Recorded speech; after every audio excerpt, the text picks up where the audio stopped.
దేవునికి మహిమ ఘనత ప్రభావములు కలుగును గాక. మరి ఆమేన్. ఈ జూమ్ మీటింగ్ లో మరి ఈ యొక్క క్రిస్మస్ మనం జరుపుకోవడానికి దేవుడు ఇచ్చినటువంటి కృపను బట్టి మొదటగా దేవునికి మహిమ ఘనత ప్రభావములు కలుగును గాక. మరి జూమ్ లో ఉన్న ప్రతి ఒక్కరికి, దైవజనులకి, అలాగే ఆ ప్రాంతాల నుంచి వచ్చిన ప్రతి ఒక్కరికి మరొకసారి నా క్రిస్మస్ మరియు నూతన సంవత్సర శుభాకాంక్షలు మీ అందరికీ నేను తెలియజేస్తూ ఉన్నాను. ఈరోజు ఒక వాక్య భాగాన్ని మనం చదువుకుందాం. యెషయా గ్రంథం 7వ అధ్యాయం 14వ వచనాన్ని మనం చదువుకొని ధ్యానం చేద్దాం. యెషయా గ్రంథం 7వ అధ్యాయం 14వ వచనం. కాబట్టి ప్రభువు తాని యొక్క సూచన మీకు చూపును, ఆలకించుడి. కన్యక గర్భవతి కుమారుని కని అతనికి ఇమ్మానుయేలని పేరు పెట్టెను. దేవునికి మహిమ కలుగును గాక. దేవుని బిడ్డలారా, ఇక్కడ మనం చదువుకున్నటువంటి వాక్యాన్ని బట్టి యేసు ప్రభు వారు 2024 సంవత్సరాల క్రితం బెత్లెహేము అనే గ్రామములో ఆయన జన్మించారు. నజరేతులో పెరిగారు. జెరూసలేములో బోధించారు. కలవరి గిరిపై మనందరి కోసం బలివ్వటం అనేది మనం చరిత్రలో పరిశుద్ధ గ్రంథంలో మనం చదువుకుంటున్నాం. క్రీస్తు పూర్వం, క్రీస్తు శకం, ఇది చరిత్ర. యేసు ప్రభు వారు మనందరి కొరకు జన్మించడం అనేది వాస్తవం, నిజం. ఈ రోజున ఆయనకు ఒక పేరు పెట్టబడింది. ఆ పేరును ఈరోజు మనం చదువుతున్నాం. కన్యక గర్భవతి అయి కుమారుని కని అతనికి ఇమ్మానుయేలు అని పేరు పెట్టును అనే మాటను మనం చదువుతున్నాం. యెషయా గ్రంథకర్త ప్రవచించినటువంటి మాట ఇది. అనేక మంది చీకట్లో ఉండడానికి కారణాన్ని బట్టి, అనేక మంది శ్రమల్లో, కరువుల్లో, ఇబ్బందుల్లో, బంధకాల్లో ఉన్నటువంటి పరిస్థితుల్లో రాబో దినాలలో బెత్లెహేము అనే గ్రామంలో యేసు ప్రభు వారు పుడతారు. ఆయనకి ఇమ్మానుయేలు అని పేరు పెడతారని యెషయా గ్రంథకర్త ద్వారా 7వ అధ్యాయం 14వ వచనంలో మనం చదువుకున్నాం. దేవుని బిడ్డలారా, ఇమ్మానుయేలు అనే పేరుకు అర్థం ఏంటంటే దేవుడు మనకు తోడు అని అర్థమని మత్తయి సువార్త 1వ అధ్యాయం 22వ వచనంలో మనం చదువుకుంటాం. అక్కడ రాయబడింది కదా, ఇదిగో కన్యక గర్భవతి అయి కుమారుని కనును, ఆయనకు ఇమ్మానుయేలు అని పేరు పెట్టు అనే మాట మత్తయి సువార్తలో మనం చదువుతున్నాం. దేవుని బిడ్డలారా, ఈరోజు ఇమ్మానుయేలు అనే పేరుకి అర్థం ఏంటంటే దేవుడు మనకు తోడు. చాలా మంది అనుకుంటారు, నేను అనాథగా ఉన్నాను, నాకు ఎవరూ లేరు, నన్ను ఎవరూ పట్టించుకోవట్లేదు, నేను బాధల్లో ఉన్నాను, బంధకాల్లో ఉన్నాను, ఆర్థిక ఇబ్బందుల్లో ఉన్నాను, చాలా చాలా సమస్యల్లో ఉన్నాను, నేనేంటి ఈ ఊబిలో ఎలా కూరుకుపోయాను అని ఒంటరిగా ఏడ్చిన వారు, ఒంటరి జీవితాన్ని గడిపిన వారు, లేక ఒంటరి యొక్క తనాన్ని గడుపుతూ కూడా నాకెవరూ తోడు లేరు అన్న వారికి దేవుడు ఈ రోజు మాట్లాడుతూ ఉన్నాడు. నేను నీకు తోడై ఉన్నాను, భయపడకము అని యెహోషువతో దేవుడు మాట్లాడినట్లుగా, ఏమండి, మోషే దేవుడు మాట్లాడినట్లుగా ఈరోజు దేవుడు మనతో కూడా తోడుగా ఉన్నాడు, భయపడవలసిన పని లేదు అని ఈరోజు నేను ఈ వాక్యాన్ని మరి జ్ఞాపకం చేస్తున్నాను. ఇప్పుడు దేవుని బిడ్డలారా, 46వ కీర్తన 7వ వచనాన్ని ఒకసారి మనం చదువుకుందాం. 46వ కీర్తన 7వ వచనం. సైన్యములకు అధిపతి యెహోవా మనకు తోడై ఉన్నాడు, యాకోబు యొక్క దేవుడు మనకి ఆశ్రయమై ఉన్నాడు అనే మాటను అక్కడ మనం చదువుతున్నాం. కాబట్టి మీరందరూ ఈ క్రిస్మస్ దినాలలో, ఏమండి, క్రిస్మస్ సమయాన్న ఈరోజు ఈ యొక్క జూమ్ మీటింగ్ ద్వారా క్రిస్మస్ మనం ఏర్పాటు చేసుకున్నాం. ఈ క్రిస్మస్ లో మనం తెలుసుకోవాల్సిన విషయం ఏంటంటే, ఇమ్మానుయేలు దేవుడు మనకి నిత్యము తోడై ఉంటాడు. ఈ భూమి మీద మనం జీవించున్నంత వరకు మనకి గాని, మన పిల్లలకు గాని, తర్వాత తరం వరకు గాని, ఎన్ని తరాలైనా, ఎన్ని యుగాలైనా ఇమ్మానుయేలు దేవుడు మన అందరికీ ఎల్లప్పుడూ తోడుగా ఉంటాడనే విషయాన్ని ఈరోజు నేను మీకు జ్ఞాపకం చేస్తూ ఉన్నాను. ఏ విషయాల్లో దేవుడు తోడుగా ఉంటాడు? కష్టాలలో, శ్రమల్లో, బాధలలో, ఇబ్బందుల్లో, సమస్యల్లో, అంధకార పరిస్థితుల్లో మనకి ఎన్ని నిందలు వచ్చినా, అవమానాలు వచ్చినా, అలాంటి సందర్భాలలో కూడా దేవుడు మన పక్కనే ఉండి మనల కష్టాల్లోంచి బయటకు తీసుకొస్తాడు అనే విషయాన్ని, తోడుగా ఉండి నడిపిస్తాడనే విషయాన్ని ఈరోజు నేను మీ అందరికీ కూడా దేవుని సేవకునిగా ఈరోజు నేను మీకు ఈ మాటలు జ్ఞాపకం చేస్తూ ఉన్నాను. దేవుని బిడ్డలారా, ఒకరోజు ఒక తండ్రి తన కుమారుని చెయ్యి పట్టుకొని నడిపిస్తున్నాడట. తన కుమారుని యొక్క చెయ్యి పట్టుకొని నడిపిస్తున్నాడట. ఆ కుమారుడు అన్నాడట, డాడీ అంచమాటికి నువ్వేనన్నా చేయి పట్టుకుంటావు, నేను నీ చేయి పట్టుకుంటాను, నేను నడుస్తాను అని చెప్పాడట. ఆ తండ్రి అన్నాడట, లేదు లేదు, నీ చేయి నేను పట్టుకుంటాను, నేను నిన్ను క్షేమంగా నడిపిస్తాను, నేను నీకు తోడుగా ఉంటాను కదా అని చెప్పాడట. కానీ ఆ బాలుడు, ఆ యొక్క కుమారుడు అన్నాడట, లేదు నాన్న, నేనే నీ చేయి పట్టుకొని నడుస్తానని చెప్పి ఆ యొక్క తండ్రి చేతిలో ఉన్నటువంటి చెయ్యిని ఇలా విడిచిపెట్టి ఏం చేశాడట, ఆ తండ్రి తన చెయ్యి విడిచిపెట్టాడు, కుమారుడు తండ్రి చెయ్యి పట్టుకున్నాడు, నడుచుకుంటూ వెళ్తున్నాడు రోడ్డు మార్గంగా. మరి ఉన్నట్టుండగా రోడ్డు పక్కనే అవతల వైపున ఒక బాలు కనిపించిందంటండి. బాలు కనిపించేసరికి ఆ తండ్రి చెయ్యి టక్కమని వదిలేసి వెంటనే బాలు తీసుకోవడానికి వెళ్ళిపోయిన తర్వాత బాలు తీసుకుని తిరిగి వచ్చే క్రమంలో వేగంగా ఒక వాహనం వచ్చేస్తుంది. ఆ వాహనాన్ని మరి కుమారుడు చూసుకోవట్లేదు. వెంటనే తండ్రి వెళ్ళి ఆ వాహనం నుండి మరలా ఆ కుమారుడిని చెయ్యి పట్టుకుని మరలా క్షేమంగా ఒడ్డుకి తీసుకొని వచ్చాడు. దేవుని బిడ్డలారా, నేను జ్ఞాపకం చేస్తున్న విషయం ఏంటంటే, దేవుడు మనకు తోడుగా ఉంటే మనం ఏం చేయాలంటే దేవుని చేతిలో మన చెయ్యి ఉంచాలండి. తండ్రి చేతిలోనే మన చెయ్యి ఉండాలి. మనం దేవుని చేయి పట్టుకున్నాం అనుకోండి, మనం వదిలేస్తాం, ఏ టైంలో వదిలేస్తామో తెలియదు. కానీ దేవుడే మన చెయ్యి పట్టుకున్నాడు అనుకోండి, నిజంగా ఎల్లప్పుడూ మనకు దేవుడు తోడుగా ఉంటాడు గనుక, మనల్ని కాపాడుతాడు గనుక ఎటువంటి సమస్యలు ఇబ్బందులు జరగవని ఈరోజు నేను మీ అందరికీ జ్ఞాపకం చేస్తున్నాను. కాబట్టి ఈరోజు నేను జ్ఞాపకం చేస్తున్న విషయం ఏంటంటే, దేవుడు ఎవరికి తోడై ఉంటాడు, మనకి ఉండాలి. దేవుడు మనకు తోడుగా ఉండాలంటే మనం ఏం చెయ్యాలో కొన్ని మాటలు జ్ఞాపకం చేసి ఈరోజు నేను ముగించేస్తానండి. ఇమ్మానుయేలు దేవుడు మనకు తోడుగా ఉన్నటువంటి దేవుడు ఎవరికి తోడై ఉంటాడు, ఏమండి, ఎవరిని ఆయన క్షేమంగా నడిపిస్తాడనే విషయాలు, కొన్ని విషయాలు పరిశుద్ధ గ్రంథం ద్వారా మనం తెలుసుకొని క్లుప్తంగా ఈ మాటలు మనం ముగించుకుందాం. అసలు క్రిస్మస్ అంటే ఎందుకు క్రిస్మస్ జరిగిందనంటే, దేవుడే కుమారునిగా లోకానికి వచ్చి ఆయన మన చెయ్యి పట్టుకోవడానికి భూమి మీదకి వచ్చినటువంటి, తోడుగా ఉండడానికి వచ్చినటువంటి దేవునిగా ఈరోజు మనం నమ్మవలసినటువంటి వారిమై ఉన్నామని ఈ మాటలు మీకు జ్ఞాపకం చేస్తూ ఉన్నాను. ఒక మాట మనం చూద్దాం పరిశుద్ధ గ్రంథం నుంచి. ఫిలిప్పీలకు రాసినటువంటి పత్రిక 4వ అధ్యాయం 9వ వచనాన్ని ఒకసారి మనం పరిశీలన చేద్దాం. ఫిలిప్పీలకు రాసినటువంటి పత్రిక 4వ అధ్యాయం 9వ వచనం. మరియు మీరు నా వలన ఏమి నేర్చుకుని అంగీకరించితిరో, నా యందున్నట్లుగా ఏమి వింటిరో, ఏమి చూచితిరో అట్టి వాటిని చేయుడి, అప్పుడు సమాధానకర్తయగు దేవుడు మీకు తోడై ఉండును. దేవునికి మహిమ కలుగును గాక. ఈరోజు మనకి దేవుడు తోడుగా ఉండాలి అని అంటే ఏమండి, మరియు మనం ఆయన వలన ఏమి నేర్చుకొని అంగీకరించుతాము. అసలు మనం ఏమి నేర్చుకున్నాం దేవుని మందిరంలో?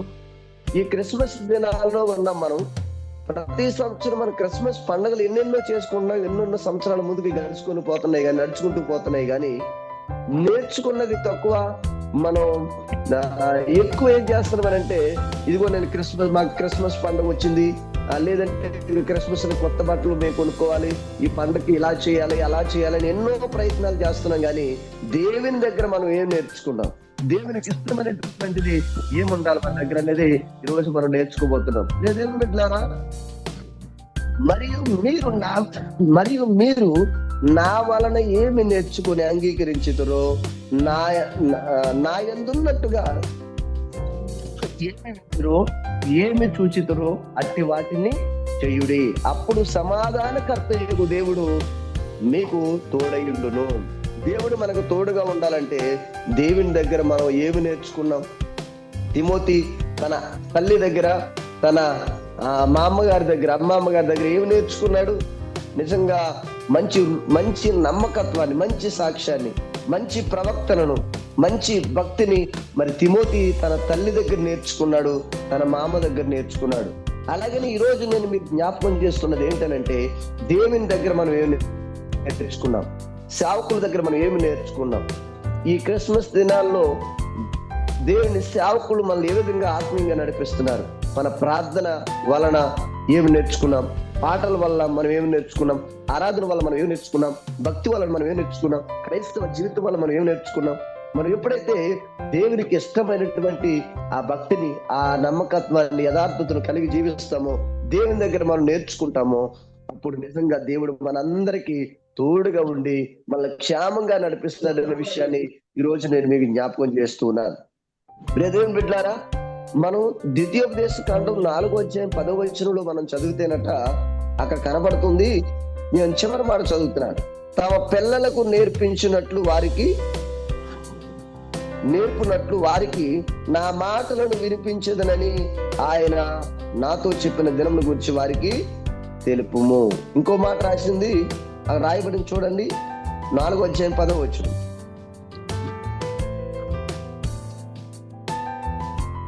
ద్వితీయోపదేశ కాండం 4:10. నీవు హోరేబులో నీ దేవుడైన యెహోవా సన్నిధిని నిలిచి ఉండగా యెహోవా నా యొద్దకు ప్రజలను కూర్చుము.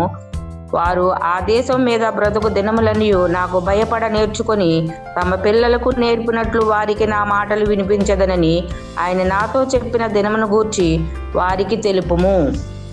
దేవునికి మహిమ కలుగును గాక. ఆమేన్.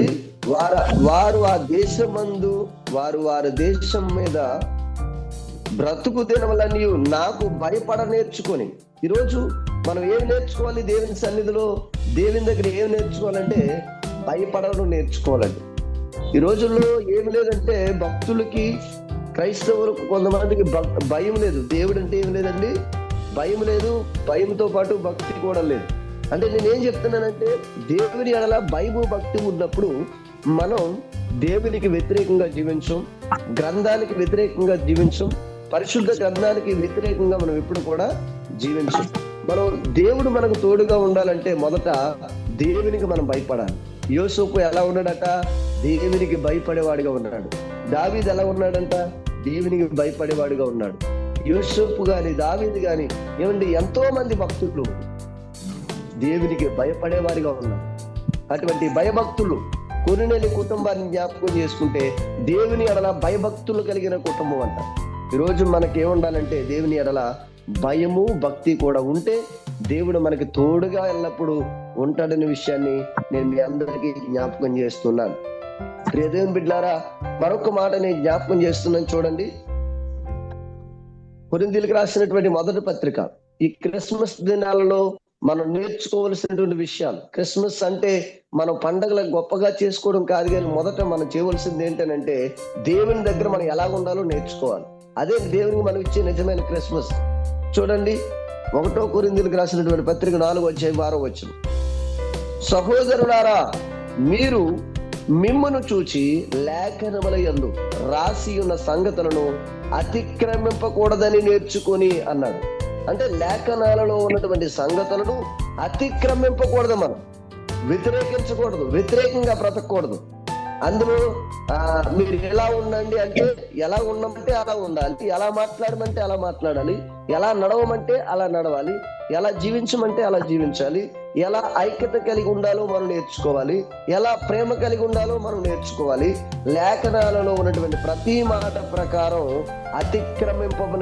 అతిక్రమింపని వారిగా మనం ఉంటూ, దాన్ని ఫాలో అవుతూ, దాన్ని అనుసరిస్తూ మనం ఈ లోకంలో జీవించే వారిగా ఉండాలి, నేర్చుకునే వారిగా ఉండాలనే విషయాన్ని ఈరోజు నేను మీకు జ్ఞాపకం చేస్తున్నాను. ఒకటి, దేవునికి భయపడాలండి. రెండోది, పరిశుద్ధ గ్రంథంలో ఉన్నటువంటి లేఖనాల్లో ఉన్నటువంటి మాటల సంగతులను అతిక్రమింపకూడదు. ఏమండి, అతిక్రమింపకూడదు అంటే దాని అర్థం ఏంటి? దాన్ని పాటిస్తూ నమ్మకంగా మనం ముందుకు కొనసాగే వారిగా, లోబడే వారిగా, భయపడే వారిగా ఉండాలని, నేర్చుకోవాలని నేను మీ అందరికీ జ్ఞాపకం చేస్తూ ఉన్నాను. ఫిలిప్పీయులకు రాసిన పత్రిక 4:11 రాయబడింది, ఏమండి, నాకు కొదువ కలిగినందున నేను ఎలాగో చెప్పుటలేదు. నేను ఈ స్థితిలో ఉన్నాను, ఆ స్థితిలోనే సంతృప్తి కలిగి ఉండ నేర్చుకొని ఉన్నాను. క్రైస్తవుడు ఎలా ఉండాలి? ఏ స్థితిలో ఉన్నాడో ఆ స్థితిని బట్టి సంతోషించాలి, తృప్తిపడి ఉండాలి. కానీ మనకి లేని దాన్ని, మనకు అందని దాన్ని అందుకోవడానికి మనం ఎప్పుడు కూడా ప్రయత్నం చేయకూడదండి. మనకు ఉన్న దాంట్లోనే మనం తృప్తి కలిగి ఉండాలి. మనకి ఎంతైతే దేవుడు ఇచ్చాడో అందులోనే తృప్తి కలిగి ముందుకు కొనసాగాలి. కానీ లేని దాన్ని ఆశించడం, ఎంతో ఎత్తుగా వాళ్ళు పక్కువని ఎదుగుతున్నారు, నేను కూడా అలకడానికి ఎదగాలి అనే అసృప్తితో మనం బ్రతకూడదని ఈరోజు నేను మీకు జ్ఞాపకం చేస్తున్నాను. మనం నేర్చుకోవాల్సింది ఏంటంటే తృప్తి కలగటం, జీవించడం మనం నేర్చుకోవాలి. ఉన్న దాంట్లోనే తృప్తి కలగటం, దేవుడు ఇచ్చిన దాంట్లోనే ఆనందించడం, దేవుడు ఇచ్చిన దాంట్లో సంతోషించడం, దేవుడు ఇచ్చిన దాని ప్రకారంగా బ్రతకడం అనేది దేవుని దగ్గర మనం నేర్చుకొని జీవించేవారుగా ఉండాలని ఈ యొక్క 3వ మాట నేను జ్ఞాపకం చేస్తూ ఉన్నాను. కాబట్టి ఈ క్రిస్మస్ దినాలలో తృప్తి కలిగి జీవించాలి. మనం ఏం చేయాలండి? 3వది తృప్తి కలిగి జీవించాలి. అలా జీవించడం మనం నేర్చుకోవాలి. 4వ మాట కూడా నేను మీకు జ్ఞాపకం చేస్తున్నాను. 4వ మాట కూడా నేను జ్ఞాపకం చేస్తున్నాను. ఫిలిప్పీయులకు రాసిన పత్రికలోనే 4వ అధ్యాయం 9వ వచనంలో రాయబడింది, మరియు మీరు నా వలన ఏమి నేర్చుకొని అంగీకరించుతారో, నా యందున్నట్టుగా ఏమి వింటురో, ఏమి చూచితురో అట్టి వాటిని చేయుడి, అప్పుడు సమాధానకర్తయగు దేవుడు మీకు తోడై ఉండును అనే మాటను మనం మరలా చదువుకుంటూ ఉన్నాం. ప్రియ దేవుని బిడ్డలారా, మనకు దేవుడు తోడుగా ఉండాలంటే ఆయన దగ్గర మనం నేర్చుకోవాలి. ఏం నేర్చుకున్నాం? ప్రార్థన, పాటలు, వాక్యము, ఆరాధన, దేవుని స్తుతించడం, దేవుని మందిరానికి వెళ్ళటం, పరిశుద్ధ గ్రంథాన్ని చదవటం. నేర్చుకున్న దాన్ని బట్టి మనం చాలా జాగ్రత్తగా బ్రతికితేనట దేవుడు ఎల్లప్పుడూ మనకి ఏమంటాడంటండి? తోడుగా ఉండి నడిపిస్తున్న విషయాన్ని నేను మీ అందరికీ జ్ఞాపకం చేస్తూ ఉన్నాను.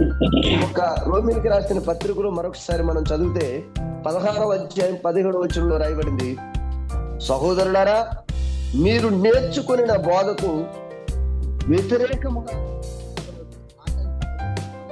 వారిని కనిపెట్టి ఉండడని మిమ్మల్ని బతిమాలుకొనుచున్నాను, వారిలో నుండి తొలగిపోవుడి. ఈరోజు నేను, సహోదరులారా, మీరు నేర్చుకుని నా బోధకు వ్యతిరేకంగా భేదములను, ఆటంకములను కలుగు చేయ వారిని కనిపెట్టాలి. ఏమిటి? దేవుని నామానికి వ్యతిరేకంగా ఉన్న వారిని కనిపెట్టాలి. మనం దేవునికి వ్యతిరేకంగా జీవించే వారిని కనిపెట్టాలి. ఎవరైతే మనల్ని దేవుని సేవ నుంచి మార్గం తప్పిస్తారో, ఎవరైతే ఆటంకాలు కలిగిస్తారో, ఎవరైతే భేదాలు కలిగిస్తారో, ఎవరైతే మనకు వ్యతిరేకంగా ఉంటారో వారిని మనం గుర్తించాలండి. ఈ క్రిస్మస్ దినాల్లో మనకి ఎటువంటి సమస్యలు లేకుండా ఉండాలి, ఎటువంటి ఇబ్బందులు లేకుండా ఉండాలి అంటే, ఈ రోజున ఇమ్మానుయేలు దేవుడు మనకు తోడుగా ఉండాలంటే మనం చాలా జాగ్రత్తగా ఉండాలనే విషయాన్ని నేను మీకు జ్ఞాపకం చేస్తూ ఉన్నాను. నేను చివరిగా ఒక మాట చెప్పి నేను ముగిస్తాను. తర్వాత దైవజనులు కొన్ని విషయాలు మనందరికీ తెలియజేస్తారు. దేవుని బిడ్డలు, ఇందా మనం చదువుకున్నాం 4వ అధ్యాయం 10వ వచనంలో మనం చూసినట్లయితే, ద్వితీయోపదేశకాండం 4:10 ఇందా మనం చదువుకున్నాం కదా, వారు ఆ దేశం మీద బ్రతుకు దినములన్నీ నాకు భయపడ నేర్చుకొని తమ పిల్లలకు నేర్పినట్లు వారికి నా మాటలను వినిపించదనని ఆయన నాతో చెప్పిన దినముల గురించి వారికి తెలుపుము. అసలు మన పిల్లలకి ఏమి నేర్పించాలా? పిల్లలకు కూడా మనం ఏమి నేర్పించాలి? మనం ఏమి నేర్చుకుంటామో పిల్లలు కూడా అదే నేర్చుకుంటారట. పిల్లల్ని మనం ఏం నేర్పించాలంటే, నిజంగా తల్లిదండ్రులు పిల్లలకు నేర్పించవలసినటువంటి కొన్ని విషయాలు చెప్పి నేను తర్వాత మాటలు, తర్వాత వాక్యాన్ని అనుకున్నటువంటి సేవకులకి ఈ సమయాన్ని నేను ఇవ్వడానికి ఇష్టపడుతున్నాను. కాబట్టి అయితే తల్లిదండ్రులు పిల్లలకి ఏం నేర్పించాలి? విధేయత చూపటం, ఏమండి, లోబడటం, సన్మానించటం, ప్రేమించటం, వినయం కలిగి జీవించటం, ప్రార్థించటం, మాట వినటం, ఏంటి, క్రమం కలిగి జీవించడం, దేవుని ఎడల భయభక్తులు కలిగి జీవించటం, భక్తి కలిగి జీవించటం అనే విషయాలు పిల్లలకి తల్లిదండ్రులు నేర్పిస్తూ క్రిస్మస్ దినాల్లో ఆత్మీయంగా ఎదిగేటట్లుగా చూడాలి. దేవుని మాటలు దీవించి ఆశీర్వదించును గాక.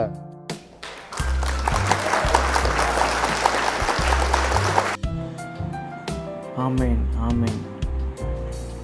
వందనాలు అయ్య గారు, చక్కని మరి వర్తమానం అందించారు. ఇంతవరకు కూడా మరి క్రీస్తు పుట్టుక కొరకు ఆయన విషయాలు ఎంతో అద్భుతంగా వివరించారు. చాలా వందనాలు అయ్య గారు. ఈరోజు చక్కని వర్తమానం అందించిన అయ్య గారికి ప్రత్యేకమైన వందనాలు తెలియజేసుకుంటూ ఉన్నాం.